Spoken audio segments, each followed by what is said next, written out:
పిల్లల స్వభావం అంటే జనరల్గా పిల్లల్ని మనం ఒక సింపుల్ బాటిల్గా చెప్పుకున్నాం అనుకోండి, అందులో ఏది నింపితే అది వస్తుంది. మీరు ప్రేమ నింపితే ప్రేమ వస్తుంది.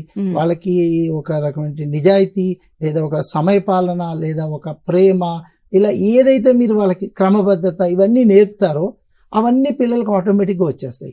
ఇది చెయ్యాలి అంటే తల్లిదండ్రులు దాన్ని ఆచరించాలి. సో ఎప్పుడు వాళ్ళని ప్రేమిస్తూనే ఉండాలి, ఎప్పుడూ నువ్వు నాకు ముఖ్యమని తెలియజేస్తూ ఉండాలి. లేదా ఈ తల్లిదండ్రులకు వచ్చిన కోపాలని పిల్లల మీద ప్రదర్శించకూడదు. ఎందుకంటే నీ వయసు ఎంత, నీ జ్ఞానం ఎంత, ఆ బిడ్డ వయసు ఎంత, ఆ జ్ఞానం ఎంత అన్నది ఆలోచించినప్పుడు ఎదుటి వ్యక్తితోటి ఎలా ఉండాలి అనేది తెలియని ఈ పెద్ద తల్లిదండ్రులకి ఆ బిడ్డ బాధే మిగులుతుంది. సో ప్రవర్తించేటప్పుడు పిల్లలకు ఒక స్వభావం, తను పెరిగిన వాతావరణం కానీ, తన చుట్టూ అమ్మా నాన్న రోజు ప్రవర్తిస్తున్న విధానం, తాతయ్యలు, అమ్మమ్మలు, బాబాయిలు వీళ్ళందరూ తనతో ఉంటున్న విధానం, ఇవన్నీ పిల్లల్లో మెల్లిగా ఒక నమ్మకాన్ని కుదుతాయి. నాకు వీళ్ళందరూ ఉన్నారు, నేను ఏమైనా సాధించగలను, ఎస్ నాకు ఏ కష్టం వచ్చినా వీళ్ళందరూ నిలబడతారు, వీళ్ళందరూ నా శ్రేయోభిలాషులు, వీళ్ళ కోసం నేనేమైనా ఆలోచించాలి. ఇలాంటి ఒక బంధం ఏర్పడ్డప్పుడు పిల్లల్ని మనం సక్రమంగా కావాల్సిన మార్గంలోకి తీసుకెళ్ళగలుగుతాం. ఏదో డబ్బులు ఇచ్చామా, హాస్టల్లో పెట్టామా, పుస్తకాలు కొన్నామా, హల్లో అన్నామా అంటే అది పిల్లల్లో బంధం ఏర్పడదు. అప్పుడు పిల్లల యొక్క వ్యక్తిత్వం ఏదైతే ఏర్పడుతుందో అది వాళ్ళదైన రీతిలో వచ్చేస్తుంది. వాళ్ళదైన రీతిలో ఏమవుతుందంటే, ఇప్పుడు ఉదాహరణకి కుటుంబం తీసుకోండి, తల్లిదండ్రితో అతను 2-3 గంటలు ఉంటారు.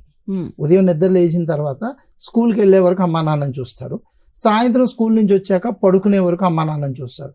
ఇది ఒక 3 అవర్స్, అదొక 3 అవర్స్ తీసుకున్నట్లయితే 6 అవర్స్ మాత్రమే వీళ్ళు ఇక్కడ చూస్తారు. స్కూల్లో ఉన్న పిల్లల్ని ఎక్కువ టైం చూస్తారు.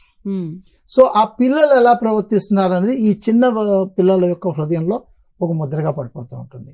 అదే సమయంలో స్కూల్లో టీచర్ ఎలా ప్రవర్తించినా, మిగతా స్టాఫ్ ఎలా ప్రవర్తించినా ఇవన్నీ కూడా పిల్లల యొక్క మనస్తత్వం రూప్ చేసేస్తూ ఉంటాయి. వాళ్ళు ఫార్మేట్ అయిపోతారు, వీళ్ళు ఇలాగే మాట్లాడాలి. సో కోపం వచ్చింది అంటే నేను గట్టిగా అరవాలి, అరవడమే కాదు ఇంకా కోపం వచ్చిందంటే నాన్న ఏం చేసేవారు, చేతిలో తీసివేశారు, సో నాకు పాలు ఇష్టం లేదు అని చెప్పాలంటే నేను ఒకటి ఇసిరేయాలి, ఇలా చేస్తారు. అంటే పిల్లలది పికప్ బిహేవియర్ ఎక్కువ ఉంటుంది. ఇది వాళ్ళ యొక్క వ్యక్తిత్వాన్ని ఫామ్ చేస్తుంటుంది. సో ఇక్కడ ఇమిటేషనల్ నుంచి వాళ్ళు నేర్చుకుని వాళ్ళు ఎదుగుండా ఉన్న వ్యక్తుల్ని అనుకరించాలనే సిద్ధాంతంలోకి వెళ్ళిపోతారు.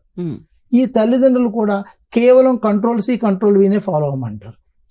చదివింది రాయి, అర్థమైందా లేదా వీళ్ళకి అక్కర్లేదు.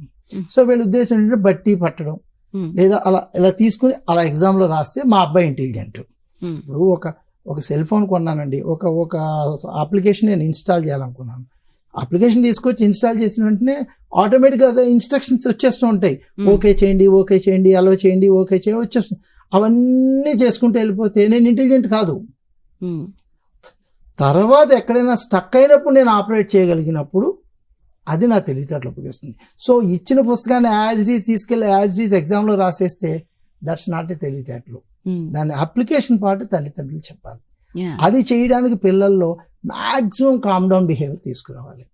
ఎంత కామ్ డౌన్ బిహేవియర్ అంటే, ఇంటి ప్రశాంత వాతావరణం నాకు చాలా నచ్చుతుంది, ఇల్లు నా రక్షణ ప్రదేశము, ఇంట్లో మనుషులు నా శ్రేయోభిలాషులు, వీళ్ళకి నా పాత్ర చాలా ముఖ్యము.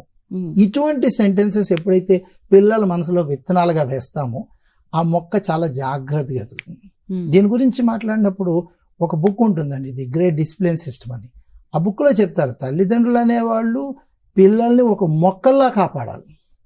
అంటే ఒక గార్డెన్లో మొక్క వేసినప్పుడు ఆ మొక్క కానీ చెడిపోతుంది అనుకోండి, మీరు మొక్కను తిట్టకూడదు, కింద మట్టి మార్చాలి, నీరు పోయాలి, సరి అయిన ఎండ వాన తగులుతుందో లేదో చూడాలి, వెలుతురు అందించాలి. ఇవన్నీ మానేసి నువ్వు ఎదగలేదు అని మొక్కను తిడితే మొక్క ఏం చేస్తుంది? సో తల్లిదండ్రులు ఒక గార్డెనర్లా పనిచేయాలి.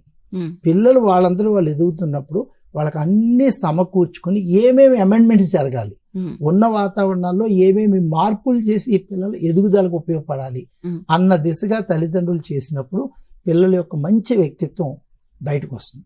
అప్పుడు పిల్లలు చిన్నప్పుడే మంచి నైతిక విలువలతోటి ఎదుగుతారు.